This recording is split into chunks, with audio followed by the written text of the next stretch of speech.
오늘은 추수감사 주일입니다. 이 결실의 계절에 성도님들의 가정과 저희 교회 위에 하나님께서 주시는 풍성한 열매들이 많이 맺혀지시기를 간절히 축원해 드립니다. 탈무드에 보면은 이런 이야기가 있습니다. 세상에서 가장 행복한 사람은 누구일까요? 그 사람은 범사에 감사하는 사람입니다. 이렇게 이야기를 했어요. 우리가 삶을 살아가면서 우리 삶의 상황과 조건을 따진다고 하면 늘 우리가 감사할 일만 있는 것은 아니죠. 그럼에도 불구하고 범사에 감사할 줄 안다면, 모든 되어진 일들 가운데에 우리가 감사를 표현할 줄 안다면 그 사람의 기쁨과 행복을 누가 앗아갈 수 있겠습니까? 그래서 범사에 감사하는 사람은요, 세상에서 가장 행복한 사람이다. 이게 진리의 말씀이죠. 그렇다면 범사에 감사한 사람은 어떤 사람이냐? 삶에 처한 상황이나 환경을 바라보는 시선이 다른 사람이라는 거죠. 그 믿음의 시선을 가진 자다라고 볼 수가 있겠지요. 지금 현재 처한 상황, 그것이 좋게 여기든 그렇지 않게 여기든 그것들을 어떤 시선과 어떤 시각으로 바라보느냐가 굉장히 중요하다라고 하는 것입니다. 현재의 어떤 상황, 특별히 내가 지금 닥치고 있는 현재의 상황이 좀 불리한 환경이에요. 어려운 환경이에요. 고통의 상황 속에 있어요. 좋지 않은 여건 속에 있어요. 그래서 그 상황에 매몰되다 보니까 내 생각 가운데 부정적인 생각이 내 마음속을 사로잡는 거죠. 원망과 불평이 내 마음 가운데 사로잡게 되는 것을 보게 됩니다. 그 상황 가운데 우리가 매몰되다 보면은 이런 부정적인 생각이 우리 자신을 이끌어가고 우리 자신들뿐만 아니라 주변의 사람들을 다 어둡게 만드는 결과를 가져오게 되는 것을 보게 돼요.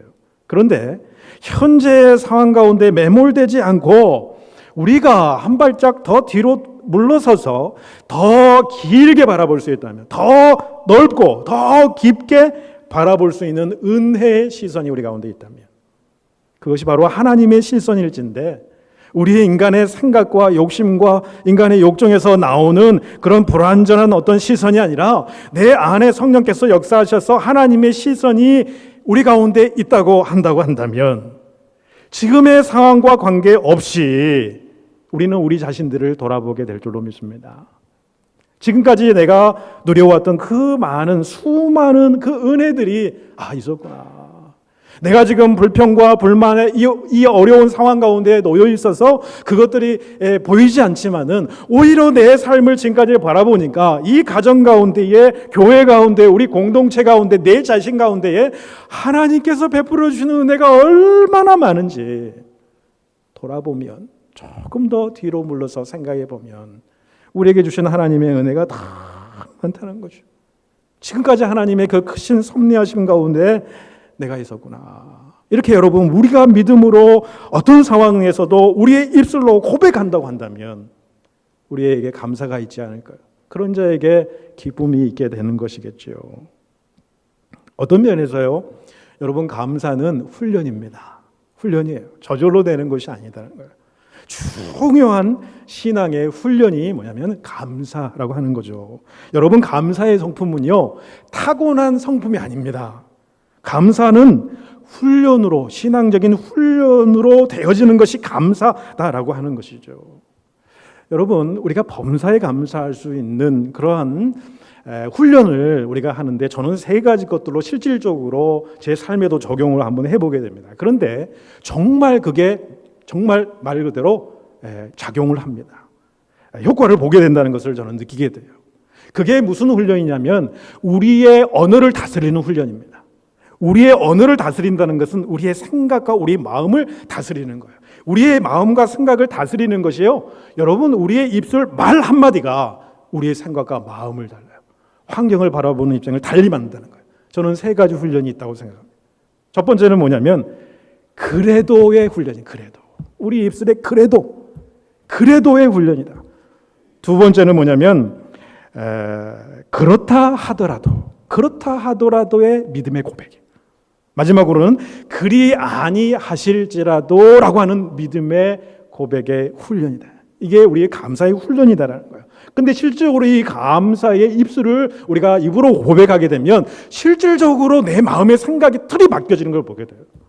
그렇지 않으면 인간의 내면 안에 어둠의 생각들이 계속 있어서 계속 부정적인 생각이 들고 어둠의 생각에 늪처럼 빠져들어가는 내 자신의 모습을 보는데, 그때에 한 발 뒤로 물러서서 그럼에도 불구하고 그렇다 하더라도 비록 아니실지라도라고 하는 믿음의 고백을 하게 되면요, 마음의 생각이 들이 바뀌어져요.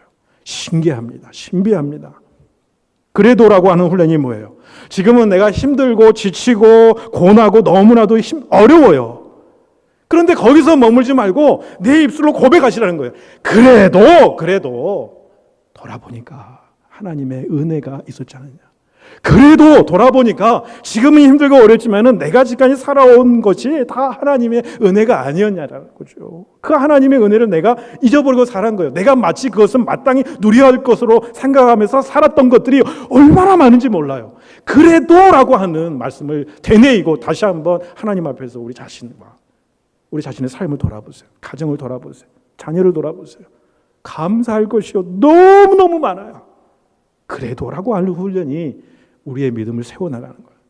또 하나, 현실의 삶에서는요, 내가 원하는 대로 되지 않았어요. 내가 소망하는 바대로, 내가 기도하는 바대로 되지 않았어요. 그렇다 하더라도 이 말씀을 하시라는 거예요. 그렇다 하더라도 내가 생각하는 것 이상으로 하나님께서 준비하시고 예비하신 주님의 놀라운 손길이 있을 것입니다. 하나님께서 더 좋은 것으로 줄 줄로 믿습니다. 하나님께서 합력하여 선을 이루실 줄로 믿습니다. 지금은 깨닫지 못하지만은 나중에 하나님의 은혜를 돌아보는데 더 크신 하나님의 은총을 베풀어 주셨습니다. 이 믿음을 갖는 거예요. 그렇다 하더라도 이 한마디의 말이 내 생각을 변화시킨다고요. 마음을 변화시킨다고요. 감사의 입술이 나오게 한다고요. 다음에 그리 아니하실지라도 고백. 여러분, 하박국의 고백을 여러분 잘 아시지요? 비록 내가 가진 게 없어요. 비록 내가 그렇게 내세울 만한 것 없는 것 같아요. 그래, 그렇게 없을지라도 여호와 하나님 한 분만으로 내가 감사하겠다, 기뻐하겠다. 여호와 하나님 한 분만으로. 왜? 그 여호와 하나님께서 나를 구원해 주실 분이기 때문에. 나를 저 영원한 세계뿐만 아니라 우리가 살아간 이 삶의 모든 영역에서 나의 구원자 되신 분이, 나의 주인 되신 분이 그 여호와 하나님이시기 때문에 그 여호와 하나님께서 강한 손과 펴신 팔로 나를 안아주시기 때문에, 이끌어 가시기 때문이라고 하는 고백이라는 거예요. 여러분, 그러니까 우리가 지금의 처한 어떤 환경에 매몰되지 않고 그래도 주님을 바라보고, 그렇다 하더라도 주님을 바라보시고, 없을지라도 주님을 바라보시면 주님의 더 풍성한 은혜가 우리 가운데에 흘러 넘치게 될 줄로 믿습니다. 우찌무라 간조라고 하는 일본의 신학자가 이런 이야기를 했어요. 감사는 하나님의 은혜를 받는 그릇이다. 우리 장로님이 기도하시면서 감사가 하나님의 축복을 받는 그릇이다, 이 말도 맞습니다만은 이 간조라고 하는 신학자는요, 은혜라고 하는 것은 뭐냐면 감사의 그릇에 따라 내린다, 이런 이야기를 했어요. 그러니까 감사는 하나님의 은혜를 받는 그릇인데요, 우리는 하나님의 은혜를 풍성하게 받기를 소원합니다, 소망합니다. 그리고 사모해야 돼요. 하나님의 은혜가 없이는 우리가 어떻게 살아갑니까? 하나님의 풍성하신 은혜가 우리 가운데 주어져야죠. 그런데 하나님의 은혜를 풍성하게 받기 원하면 여러분 어떻게 하라고요? 감사해요. 왜? 은혜는 감사의 그릇에 따라서 달라진다는 거예요. 우리가 감사하면 감사할수록요, 하나님의 풍성한 은혜를 더 받게 된다는 거예요. 그래서 감사는요, 은혜하고 다 함께 가요. 동전의 앞면과 뒷면과 같아요. 내가 감사를 깊이 많이 하면 할수록 하나님의 은혜가 내 삶 가운데 충만해지고요, 그 하나님의 은혜를 내가 누리고 살면요, 내 입술에 감사가 다 흘러 넘치게 되는 거예요. 여러분, 이게 신나는 신앙생활 아닙니까? 그래서 오늘 시편 저자는 인생에 정말 행복하는 비결을 깨달았던 그런 고백을 오늘 드리고 있습니다. 또 감사할수록 더욱 큰 은혜를 받는다라고 하는 사실을 그의 인생 가운데 경험하고 깨달은 자라고 볼 수가 있죠. 그러면서 그가 오늘 시편 1절에서 뭐라고 고백합니까? 내가 전심으로 주께 감사하리이다. 전심으로 주께 감사하리이다. 여러분, 전심으로라고 하는 말씀은 여러분 어떤 말씀입니까?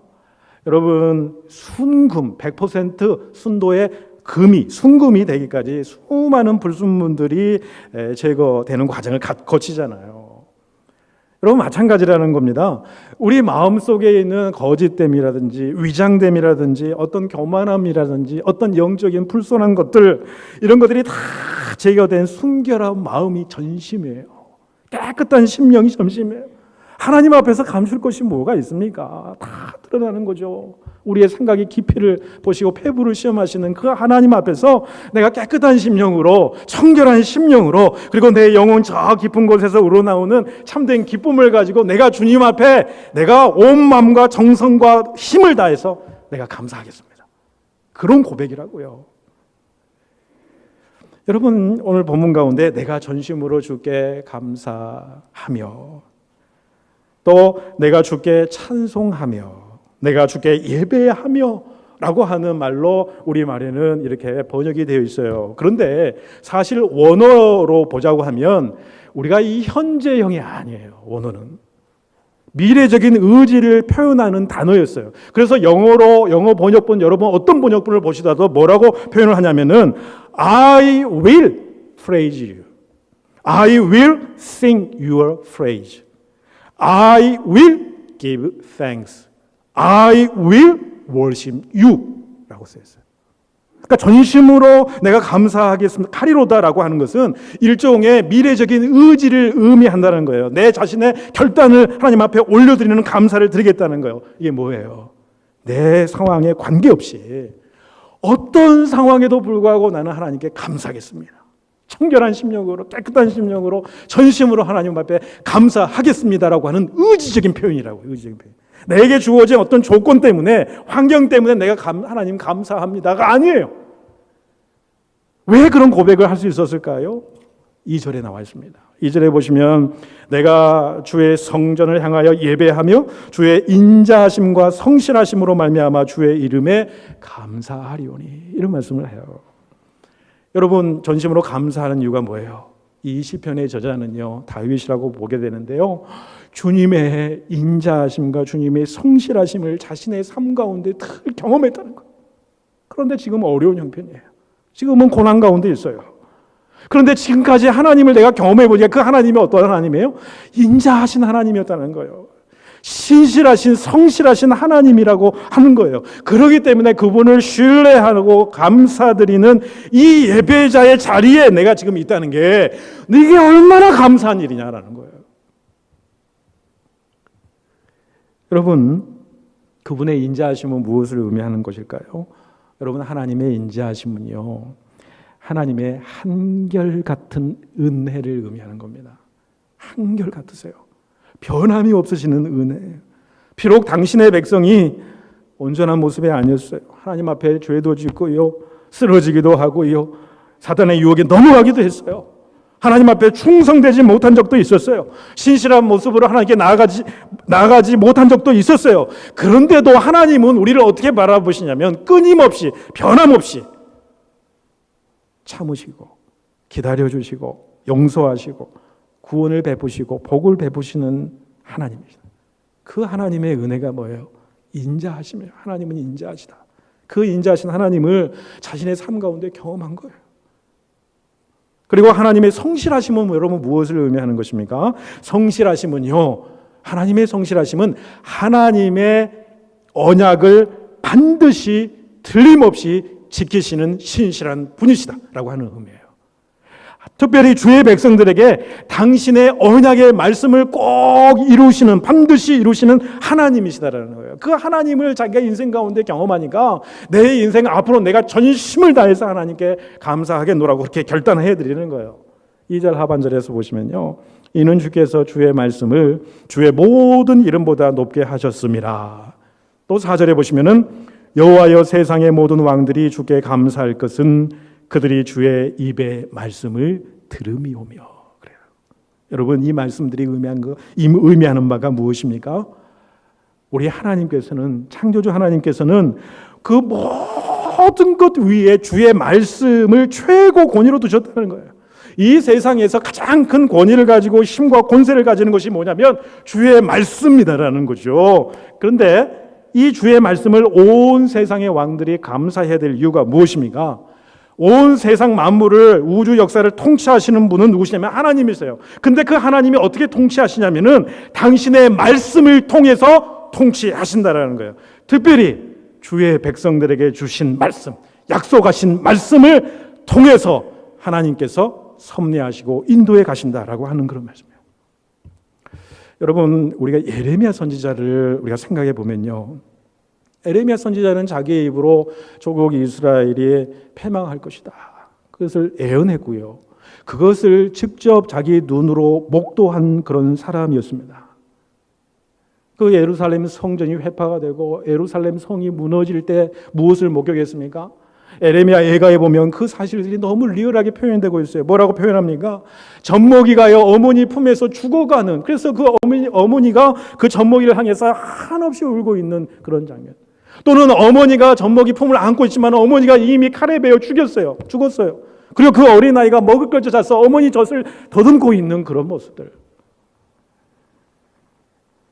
늙은이와 젊은이가 길바닥에 넘어지고 엎어지고요, 처녀와 청년들이 칼에 쓰러지는 그런 상황들을 자기 눈으로 목도한 거예요. 성벽이 무너지고요, 성전이 회파가 되고요, 모든 집들이 불타버리고 창과 칼에 의해서 쓰러져가는 수많은 자기 백성들의 모습을 본 거라고요. 얼마나 그 고통이 심했겠어요. 그러면서 뭐라고 합니까? 자기의 고통이 내가 흘린 눈물로 인해서 내 눈이 상했다, 그렇게 표현하죠. 얼마나 큰 고통이에요. 얼마나 많은 눈물을 흘려야 되냐고 예레미야가. 뭐라고 또 표현합니까? 내 창자가 끊어지는 아픔이다. 창자가 끊어진다. 내 간이 땅에 떨어지는 아픔이라고 이렇게 표현하잖아요. 그러면서 예레미야 3장 19절 이하에 보시면은 그 가운데에 그 믿음을 고백하는데요, 그 고초와 재난에 대해서 뭐라고 자기를 이야기하냐면요, 이 고초와 재난을 받는 이 쑥과 담즙을 하나님 기억하여 주시옵소서. 쑥과 담즙은 가장 쓰디 쓴 거예요. 얼마나 아프고 고통스러우면은 그 쑥과 담즙으로 표현했겠냐는 거예요.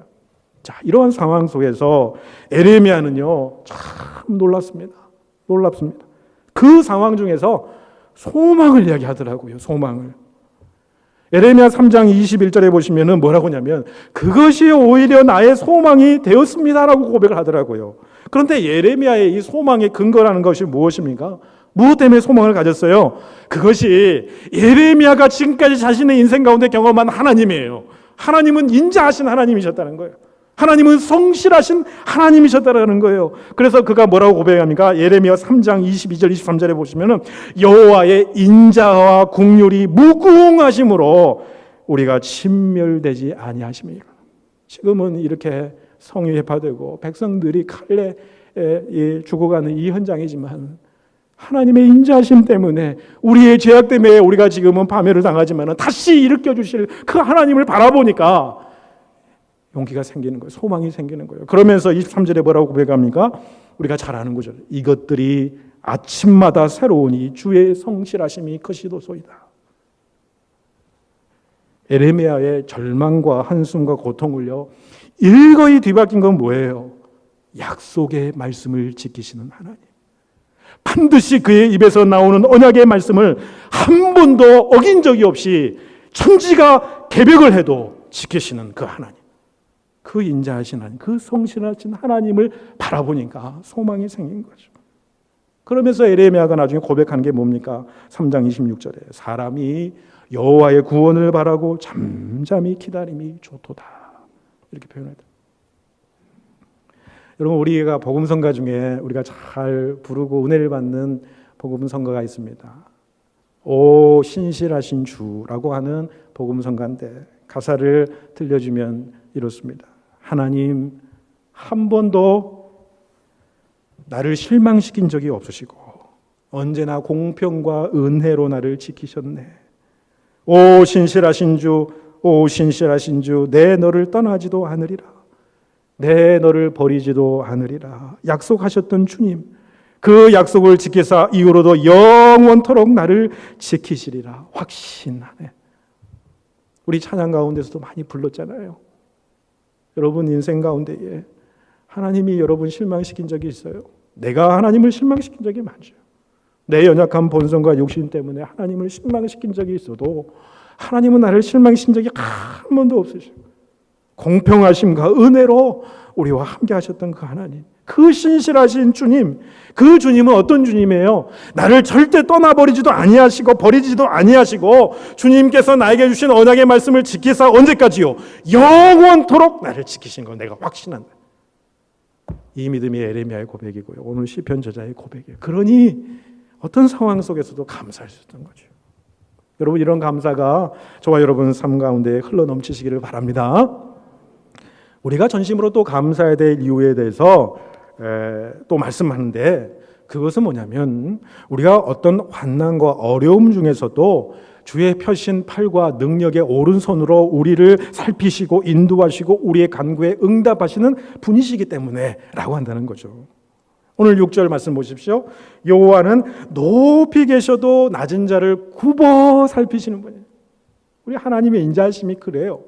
하나님은 저 천국 저 높은 곳에 영광의 보좌에 앉으실 그 분이에요. 근데 그분이 우리를 어때요? 굽어 살피신다는 거예요. 허리를 굽히신다는 거예요. 종의 모습으로 이 땅 가운데 오셨다는 거예요. 예수 그리스도의 사랑, 그 인자하심, 그 예수 그리스도의 사랑으로 우리를 돌보아 주신다라고 하는 거예요. 하나님은 그런 인자하심을 가지고 계시다는 거죠. 3절에 보시면은 내가 간구하는 날에 내게 응답하시는 분이시다.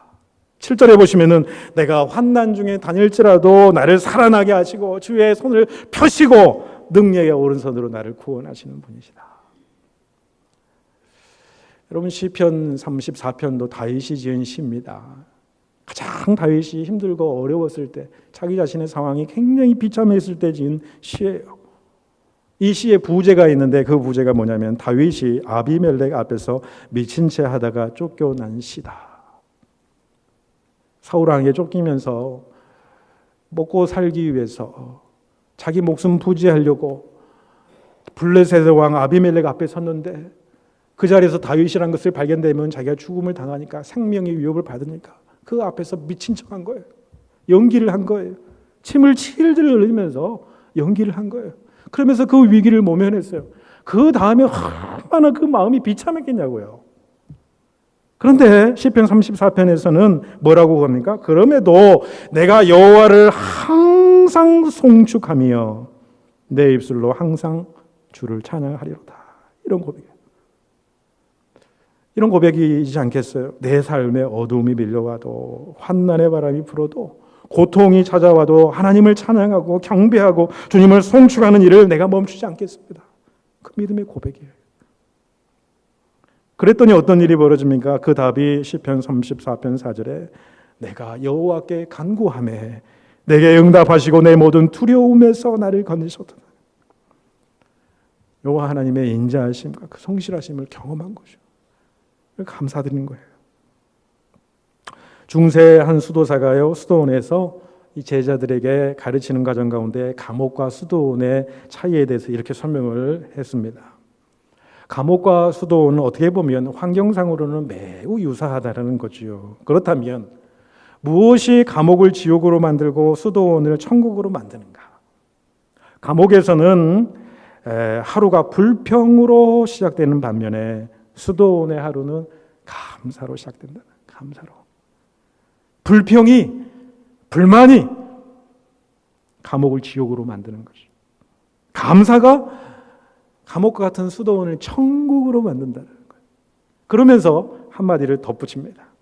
그러나 만약 천국과 같은 수도원에 살고 있는 우리들이 감사를 잃어버리면 이 수도원이 지옥이 될 수 있다. 그러나 만약 감옥에서도 감사를 발견할 수 있다면 감옥이 바로 천국이 될 수 있다. 의미 있는 말씀이라고 생각합니다. 우리가 드리는 하나님께 드리는 감사는요, 우리의 삶의 환경과 조건을 바로 바꾸기보다는요, 우리의 생각을 변화시켜요. 마음을 변화시켜요. 마음과 생각의 틀을 변화시켜요. 그래서 어떤 상황 가운데에서도 내 마음 가운데 하나님이 주신 평강과 평화를 누리게 하더라는 거예요.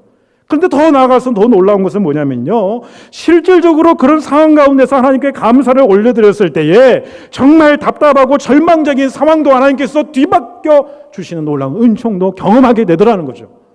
바울과 실라가 빌립보 감옥에 갇혀 있을 때 엄청난 많은 매질을 맞았습니다. 매를 맞고 조금 정신이 드니까 찬양을 부르면서 기도를 하면서 하나님 앞에 영광 올리고 찬송 드리고 감사를 드렸더니 옥문이 열리잖아요. 하나님이 기적이 역사하죠. 지금 여러분 삶이 조금 답답하고 조금 어렵고 절망적인 상황이라고 여러분 생각을 하십니까? 여러분 입술에 하나님께 감사를 드려보십시오. 마음의 생각이 달라질 것입니다. 하나님께서 새로운 마음을 주실 거예요. 그러면 삶이 바뀌어집니다. 또 복음성가 중에 우리가 잘 아는 또 찬송, 모든 상황 속에서라고 하는 찬양이 있어요. 가사 들려드릴게요. 모든 상황 속에서 주를 찬양할지라. 주는 너의 큰 상급 큰 도움이시라. 주의 얼굴 구할 때 주의 영을 부으사 크신 사랑 안에서 주를 보게 하소서. 내 영혼이 확정되고 확정되었사오니 믿음의 눈들어 주를 바라봅니다.